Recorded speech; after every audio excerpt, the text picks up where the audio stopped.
राधे राधे दोस्तों। आइए आज कार्तिक महात्म का दूसरा अध्याय शुरू करते हैं। बोलो श्री कृष्ण भगवान की जय।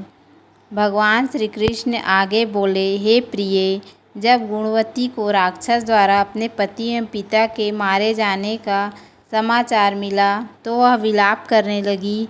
हे नाथ, हे पिता, मुझको त्याग कर तुम कहाँ चले गए? मैं अकेली स्त्री तुम्हारे बिना अब क्या करूं? अब मेरे भोजन वस्त्र आदि की व्यवस्था कौन करेगा? घर में प्रेम पूर्वक मेरा पालन पोषण कौन करेगा? मैं कुछ भी नहीं कर सकती।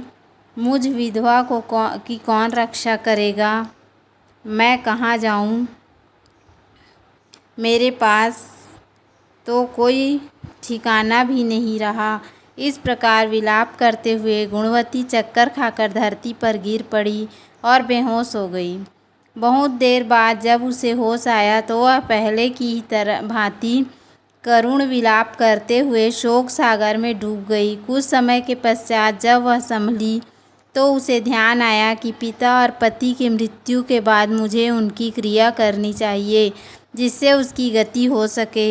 इसलिए उसने अपने घर का सारा सामान बेच दिया और उससे प्राप्त धन से उसने अपने पिता एवं पति का श्राद्ध आदि कर्म किया। तत्पश्चात वह उसी नगर में रहते हुए आठों पहर भगवान विष्णु की भक्ति करने लगी। उसने मृत्यु पर्यंत तक नियम पूर्वक सभी एकादशियों का व्रत और कार्तिक महीने में उपवास एवं व्रत किए। हे प्रिय, एकादशी और कार्तिक व्रत मुझे बहुत ही प्रिय हैं। इनसे मुक्ति, भुक्ति, पुत्र तथा संपत्ति प्राप्त होती है।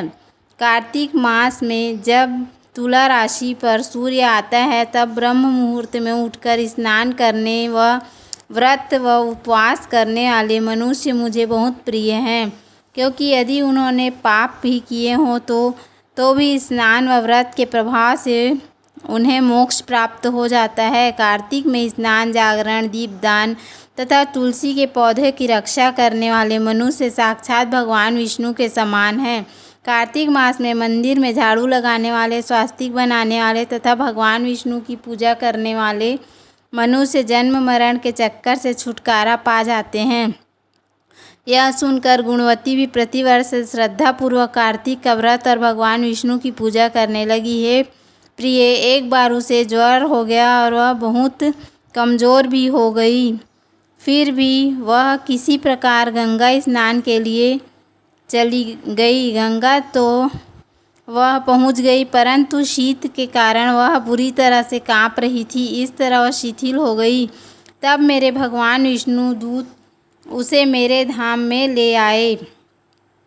तत्पश्चात ब्रह्मा आदि देवताओं की प्रार्थना सुनकर जब मैंने कृष्ण का अवतार लिया तो मेरे गण भी मेरे साथ इस पृथ्वी पर आए, जो इस समय यादव हैं। तुम्हारे पिता पूर्व जन्म के देव शर्मा थे तो इस समय सत्राजित हैं। पूर्व जन्म में चंद्र शर्मा जो तुम्हारा पति था वह डाकू है, और हे देवी, तू ही वह गुणवती है। कार्तिक व्रत के प्रभाव के कारण तू ही मेरी अर्धांगिनी हुई है। पूर्व जन्म में तुमने मेरे मंदिर के द्वार पर तुलसी का पौधा लगाया था। इस समय वह तेरे महलों के आंगन में कल्प वृक्ष के रूप में विद्यमान है। उस जन्म में जो तुमने दीपदान किया था उसी कारण तुम्हारी देह इतनी सुंदर है और तुम्हारे घर में साक्षात लक्ष्मी का वास है। चूँकि तुमने पूर्व जन्म में अपने सभी व्रतों का फल पति स्वरूप विष्णु को अर्पित किया था, उसी के प्रभाव के से इस जन्म में तुम मेरी प्रिय पत्नी हुई हो। पूर्व जन्म में तुमने नियम पूर्वक जो कार्तिक मास का व्रत किया था उसी के कारण मेरा और तुम्हारा कभी वियोग नहीं होगा। इस प्रकार कार्तिक मास में व्रत आदि करने वाले मनुष्य मुझे तुम्हारे समान प्रिय हैं। दूसरे जब तप, यज्ञ, दान आदि करने से प्राप्त फल कार्तिक मास में किए गए व्रत के फल से बहुत थोड़ा होता है, अर्थात कार्तिक मास के व्रतों को 16वां भाग भी नहीं होता।